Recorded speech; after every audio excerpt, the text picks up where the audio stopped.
If you look at a list of the poorest states in America, you're going to see something quite noticeable. Many of our most economically challenged areas are in the Deep South. Places like Mississippi, Arkansas, Alabama, Tennessee, and South Carolina. And yes, I'm aware that all of these also happen to be some of our most staunchly Republican states as well. There are books written about the reason for the abject poverty in the Deep South, just as there are entire books which discuss the solutions. But the simple answer is, the South has always been poor. Well, not the rich landowners and aristocrats. They've always had money. There's a lot of money down here in the Deep South. It's just not equally distributed. The general population here has never really had an opportunity for success. The area has relied on agriculture and manufacturing forever now, while all of the white-collar and industrialized jobs were up north. Today, farming has become modernized, and a lot of the manufacturing jobs have gone overseas. We know all about that. I spent some time in the poorest part of South Carolina, an area here in the northeastern part of the state. Much of this part of the state sure has fallen on hard times. In many areas like this in South Carolina, you'll see communities where a third of residents live in poverty. There's a term for rural areas like this in the South that are very poor. They're called dirt road Democrats. Soon we're going to be joined by a resident of this part of the state, a woman named Wanda Green, who also lived in poverty but worked very hard to get out of her situation. She also has some perspective on why her county is struggling so badly. But for now, we're going to discuss what's happening here and what needs to change so this region can recover. Right now, we're driving in Florence. This is a large city for northern South Carolina. There's 38,000 people here today, and some of the neighborhoods here are some of the poorest in this whole state. The poverty rate here in Florence is twice the national average. 1 in 4 people here relies on food stamps or welfare to get by. But that's nothing compared to some of the most rural parts of South Carolina where we'll spend most of our time. For example, this is McCall, South Carolina. Here, 28% of the population lives in poverty. McCall and another community we'll visit are here in Marlboro County, which is a mostly rural, poverty-stricken county right on the North Carolina state line. McCall only has 2,100 people, and the population has dropped by more than 30% since the year 2000. 1 in 10 residents in McCall are part of the PD Native American Indian tribe. As we know, the Native American population traditionally earns far less than needed to survive. But most of the population here are descendants of former cotton or lumber farmers, and those times peaked years ago. The average household here in McCall brings in about $22,000. Of course, inflation in the form of higher gas and food prices hits these people the hardest. So $22,000 for mom and dad goes far less than it did even a year ago. But you can't necessarily just assume these folks are unhappy. While living paycheck to paycheck or on welfare in a place like California can seem like a real drag, down here in the South, it's just a way of life. It's just the way it's always been. Families down here are close-knit, and neighbors work together here. You'll often see smiles on the faces of people in this part of the country, no matter how empty their bank accounts are. Now, I've been introducing the idea of us to consider moving back to small towns in the country in a series of videos I've called Tiny Town 2.0. The idea is small towns are pretty much the last affordable option for people looking to escape big cities. They're usually safer, and there's far less drama in places like this. However, this small town is just not ready for middle-class families to consider. I definitely wouldn't recommend this region of the state for people to relocate to as a way to reboot their lifestyles. Not yet, anyways. Now, we're going to show more of McCall later in this video, but remember earlier when I talked about the history of the South? Have you ever heard of Sherman's March? Towards the end of the Civil War, a Union general named William T. Sherman set out to destroy the Southern infrastructure and way of life. He marched through a lot of the Deep South and wrecked everything in his path.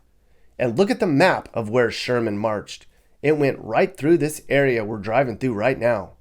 Clearly, they haven't recovered. And just 10 miles down the road from McCall is a larger and even poorer community. This is Bennettsville, the county seat of Marlboro County. The downtown area of Bennettsville is actually kind of charming in its own way, although many of the businesses here left years ago and there's no sign they're coming back.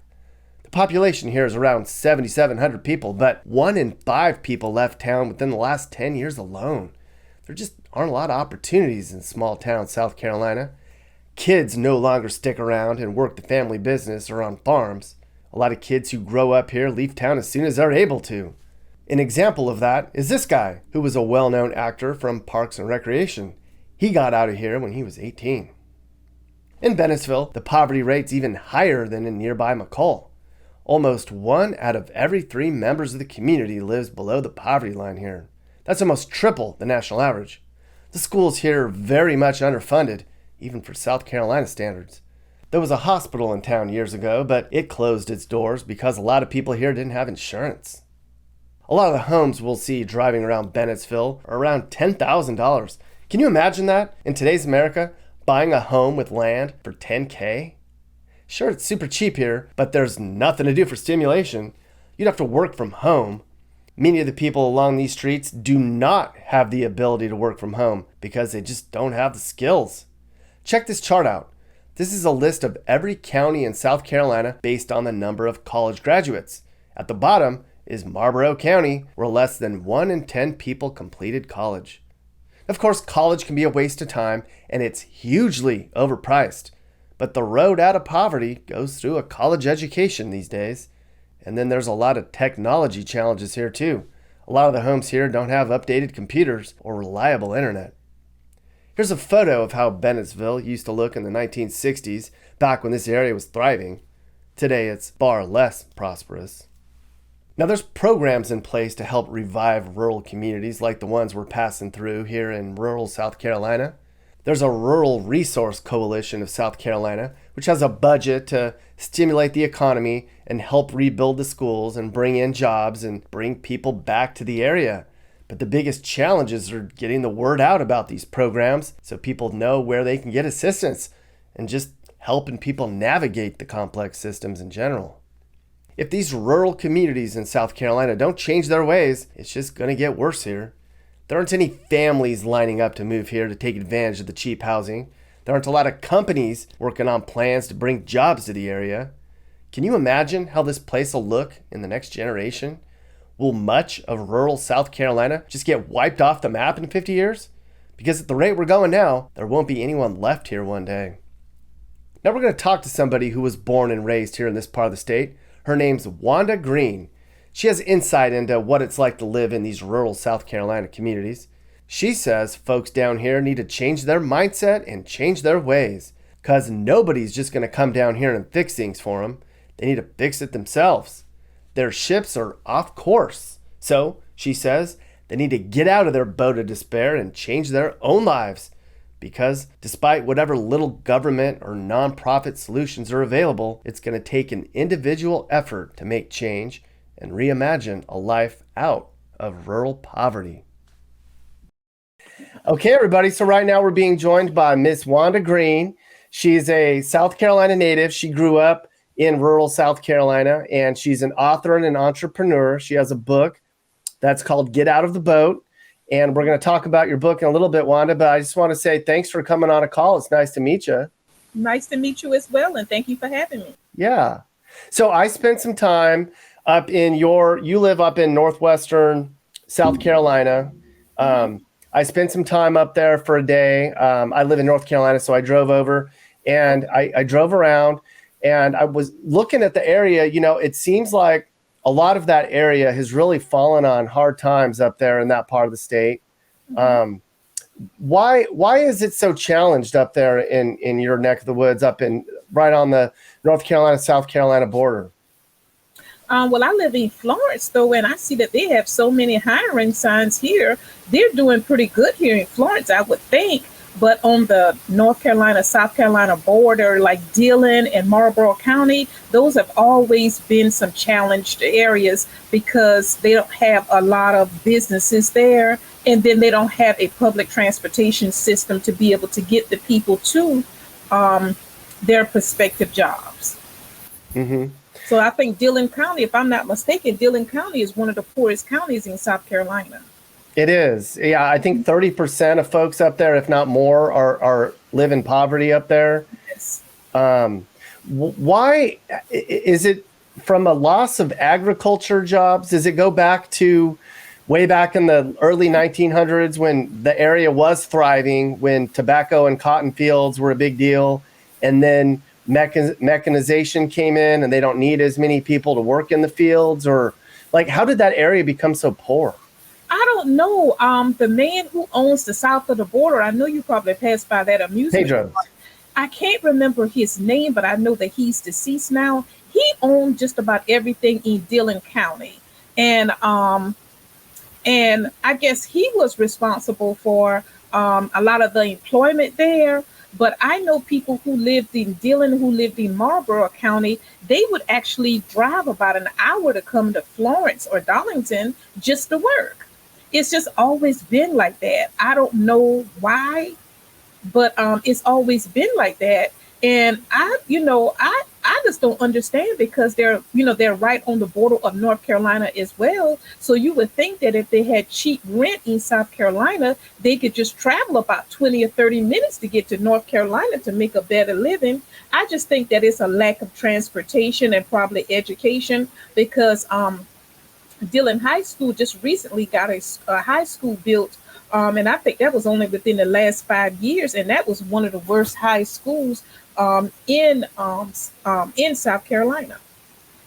The Do you think building, yeah. Do you think that part of the state's been neglected? I think so to a certain extent. I can honestly say too that they're having some challenges because when I used to do transportation, taking people to their doctor's appointments, I would go to while I was waiting on them to go to their doctor's appointments, I would go to the public library just to use the restroom or to use the computer, while I waited on them. And whereas a lot of the other counties that had public libraries, they would allow you to use the computer as a guest. Well, Dillon County will allow you to use their computers for about 30 minutes. And after that, you would have to pay $1 an hour just to use their computers in Dillon County Hmm. because they needed the money for the library. Mm-hmm. Do you feel that the area has been neglected in terms of job growth and opportunity? I would think so. And just like I said, when you see south of the border, that used to be a booming place one time. It used to be as big as Carowinds, where you had people traveling up and down 95 and everybody would stop. But since they hadn't done any renovations in a while, then a lot of people don't stop. And so if the people are not stopping, then the people in the community don't have a job, Mm-hmm. at least not there. What do most of the people up there do for work? There's not a lot. I mean, there's some retail, there's some fast food places. There's really not a lot to do. That's about it. And just like I said, I used to be a social worker for many years as well, and I had a coworker. He would travel an hour from that area to come to Florence just to work as a social worker. Mm-hmm. Yeah. How does an area like this improve? How do they fix things? Because you drive around some parts of where I was at up near north of you, and it's just there's really not a lot going on. There's block after block of Yeah. homes I that are think in disrepair. Yeah, I'm thinking too, just like I said, I often discuss with others and I was like, well, if the south of the border was such a booming business at one time, I was thinking that if a place like Carowinds or Six Flags would come and buy that property and give them that franchise name, that would probably bring about 100 jobs here too. Now, I don't know if you are aware, I don't know if you saw in the news lately, just down I-95 North, probably about 30 minutes away from Dillon, they are going to be blessed with a company called I think it's Bucky's. It's a company out of Texas, and they said they're going to be hiring 200 people, and they're paying between $15 and $22 per hour. So that's going to be a blessing to the area as well. Yeah.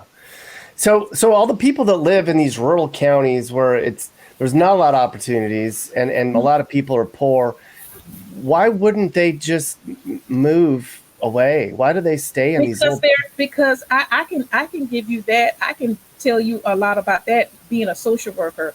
One of the biggest challenges that I had when I used to be a social worker years ago is breaking the cycle.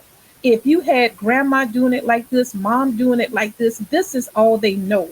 And that's one of the things that I even talk about in my book, Get Out the Boat. And it's telling you to get out of the boat of despair. And it basically is trying to tell you that find out what your purpose is and whatever you're doing. If it's not working for you, then you need to change something.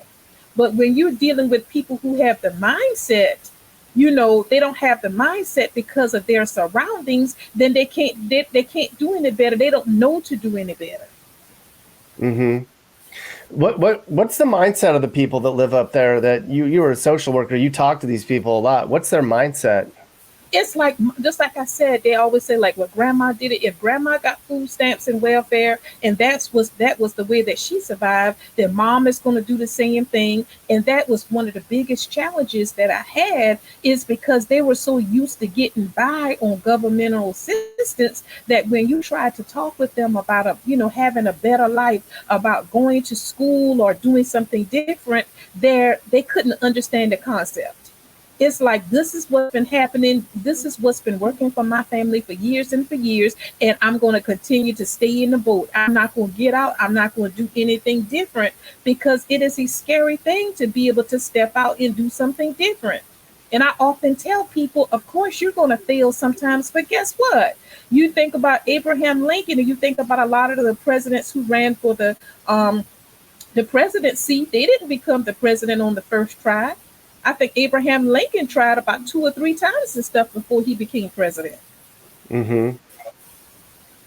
Yeah. Is it just a matter then of folks, people just taking the enough to care about these people to kind of counsel them on giving them some Well, positive thinking and you can do all the counseling that you want. And this, like I said, that's what caused me to be burnt out as a social worker after 18 years. I found myself working harder than them. I had hopes, I had dreams for them, but unless they changed their mindsets, I couldn't do anything with them. Now, I do have one good story about a young lady. She lives in Sumter, which is probably about an hour and a half away from Dillon County. She and I actually saw her probably about 2 months ago, and she came up to me and she said, "Oh, that's you, Miss Wanda." And I said, "Yeah." And she said, I remember this young lady. Her name is Lillian. I remember when she was under the influence of drugs and alcohol, and she was receiving assistance from DSS, and she had small children, and now all of her children are grown. She no longer has a problem with drugs and alcohol. As a matter of fact, she is a supervisor over a cleaning company that goes to some of the big plants in Sumter. And she is in the position to hire and to fire people. And I told her I was so proud of her, because I remember when I worked with her in the early 2000s at the Commission on Alcohol and Drug Abuse, she was another one that was in the boat of despair. And she says now she is definitely doing well, and she's trying to reach back, and she's trying to help the others who are in the boat of despair as well. yeah, I think a lot of these communities just need somebody to care about them and give them some Yes. positive encouragement, and let them know that it can be done. It's going to take hard work. It's not easy, and it can be Yeah. scary. And they Um, needed help. And at the time when I was a program manager with the Commission on Alcohol and Drug Abuse, my budget was over $100,000 a year. So as long as they were coming to their counseling appointments and they were receiving services from the Department of Social Services, I could, if they wanted to find a job, I could help them with resumes. I was able to help them with work clothes, and I was able to pay for transportation for them to get back and forth until they could provide their own transportation. So sometimes people just need a push, and sometimes people just need a little helping hand. and they need to want to change. Yes, and you in the mindset. She had a mind to change, and she said that her children are doing well. And when I saw her, she was doing well as well. That's good. A lot of people in the country think that welfare keeps people down. I mean, you deal with these people that generational grandma got welfare, so I'm going to get Yes, welfare. How do yes. you feel about that? Well, just like I said, it was a problem with breaking the cycle. I think that welfare was something good to be able, it's like a stepping stone. As a matter of fact, I have an undergraduate degree in a Bachelor of Arts degree in sociology. And as a matter of fact, one of my classmates at the time, she was receiving a welfare check and she was receiving WIC because she had small children. But she said that's not the end of the story for me. She said that's why I'm here in college, because I want to better my situation. And guess what? She did. Good. We love to hear stories about That's people right. getting out of the boat. And we'll get to the book in a second. I have one more question for you. So, how do you feel about the way our country's headed, Miss Wanda? Um, well, from a Christian, I'll say from a Christian's perspective, I realize that a lot of things are going to happen. You know, like the Bible always says that we're always going to have the poor with us. So a lot of things that are going on now, you know, they've been prophesied already. But one thing that I can honestly say is that I appreciate the government helping us right after COVID with the stimulus checks. But for the individuals who are continuing to get the checks, I think there needs to be some type of accountability. I think that you need to be able to show what you have done with the money that you've gotten so far in order to qualify to get more. That's just my personal opinion. I agree with you. How toxic is it that we're fighting the political infighting between Republicans and Democrats to the point that it's on social media, it's on TV? You can't talk about something with somebody, that's a stranger or even a family member, without turning into a big fight. How bad is that, in your opinion, for our growth of our country? Oh, well, it's not good. It's not good. But one of the things that I wanted to definitely say is you have to have determination. And one of my stories was that you'll read about in the book is I remember that my parents have always been a Democrat. And I remember like it was yesterday that Jimmy Carter would give us the free peanut butter and he would give us the cheese. And I remember when Ronald Reagan came and he was a Republican and he wanted to cut out those programs. As a matter of fact, that was back in the 80s. And I remember like it was yesterday that my dad was disabled. And I think I had another year or two to go in high school. And Ronald Reagan, being a Republican,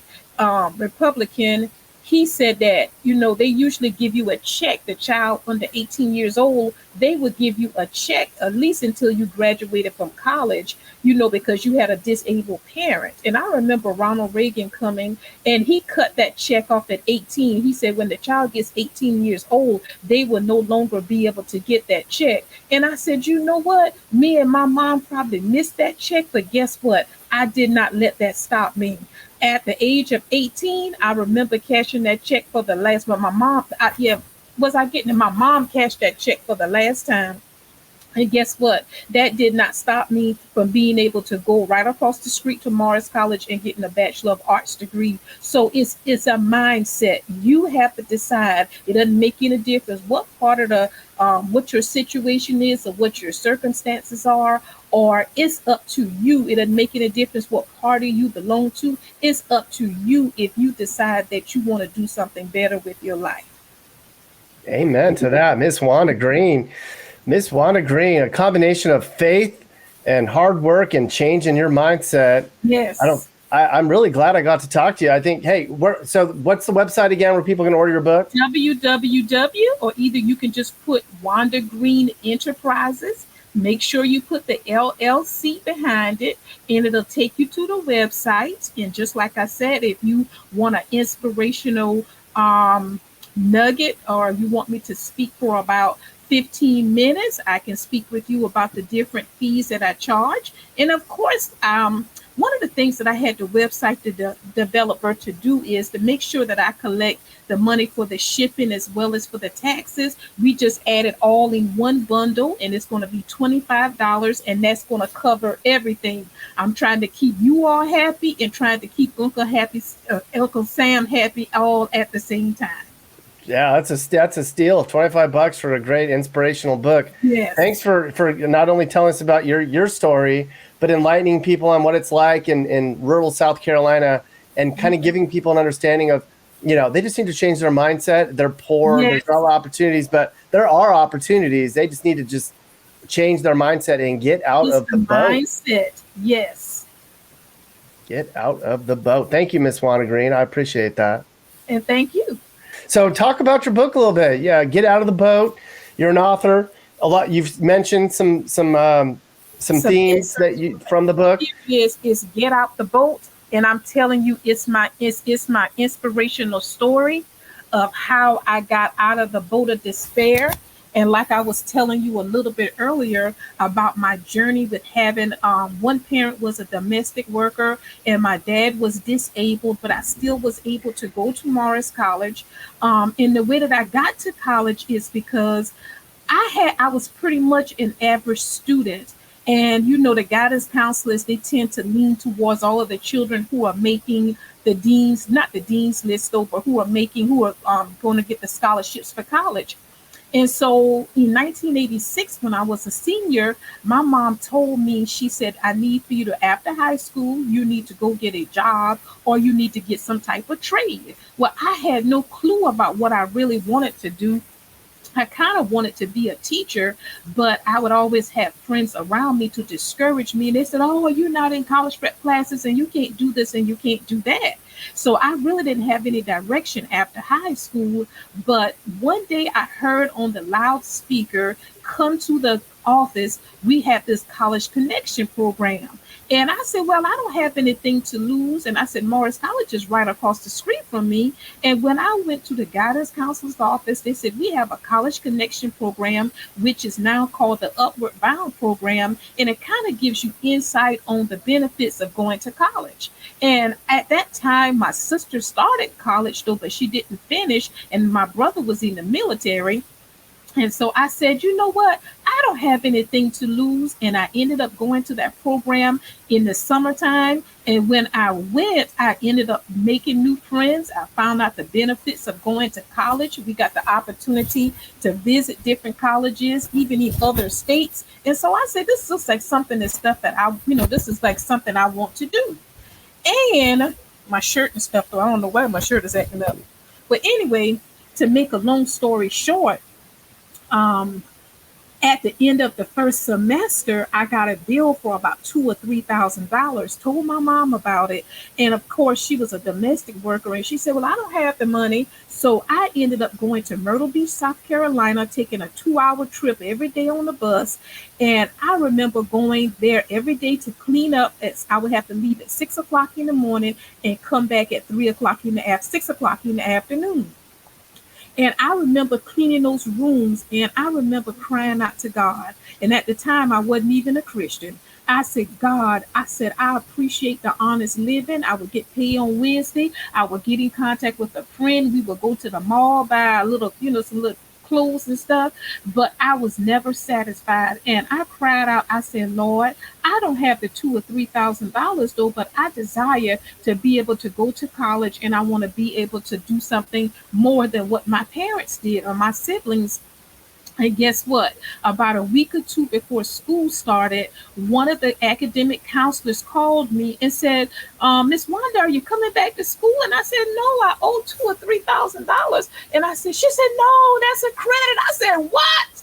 She said, that's a credit. And I was able to get back into Morris College and I graduated in 1990. And I've spent 17 years as a social worker until I had some health issues. And after that, I decided that I wanted to use some of my other gifts and talents of sales and marketing. So that's about getting out of the boat. Yes, getting out of the boat. Well, give people a brief, so Get Out of the Boat, your book, and you've talked about some themes in it a little bit already. Give people a brief rundown of what the book's about so that I can send people over to maybe buy your book. Well, that's what I'm telling you what. It is a book when I was having the financial difficulties, when I had to just receive unemployment. I'm telling you, though, just like I told you, I didn't have money for the application fee. They didn't worry about it, though. They told me it would be waived until I got my student loan money. I talk about some domestic violence issues that I was having I think it was when I was still at Morris College. I was in an unhealthy relationship. I talk about how God allowed me to get out of that relationship. And then I talk about one of the biggest moves of my life, moving from one city to another without even a place to stay. And like I said, was able to get a Master of Arts degree in management and leadership from one of the best business schools in the world, Webster University, and start two businesses at the age of 50. I have two businesses, Lydia's Inspirational Gourmet Cookies, and I have the best-selling book that has sold over 350 copies since October of last year called Get Out the Boat. And I also have a new website at Wanda Green Enterprises, LLC, and you need to check it out. Not only do I sell books, but also I do a lot of inspirational speeches by Zoom to a lot of civic organizations as well as to church groups. And most of the women that are attracted to this book and my story are usually women who are over 35 because they said that I am telling their story and they can identify with getting out of the boat of despair. And my shirt is stuffed, so I don't know why my shirt is acting up. But anyway, to make a long story short. Are you looking to move and need advice? I do consulting. That's right. I'll sit down and talk about where the next perfect place for you and your family should be. I do it all the time. Together, let's find you a new home that's safe and checks all your boxes. You can get my email in the description to find out how I can help you find your perfect relocation. And I can also help you find your new house too. Email me and I'll work with you on not just helping you figure out where to move, but I can help you find your perfect home too. That's right. I know awesome, reliable agents all over the country, and I'd love to connect you to somebody who can help you search for that perfect home. Hey everyone. So it's pretty clear by now that elected leaders aren't going to help you. If you don't like what you saw in this video, demanding change won't work. You're going to have to do it on your own. If you want to be safe and want your community to be a place where people want to live, you're going to have to clean the place up yourselves. You're going to have to work with your friends and neighbors to lower crime. Politicians clearly don't care as much anymore. It's up to us. This is Sage, Nick's manager. This has been a Corner House Entertainment production.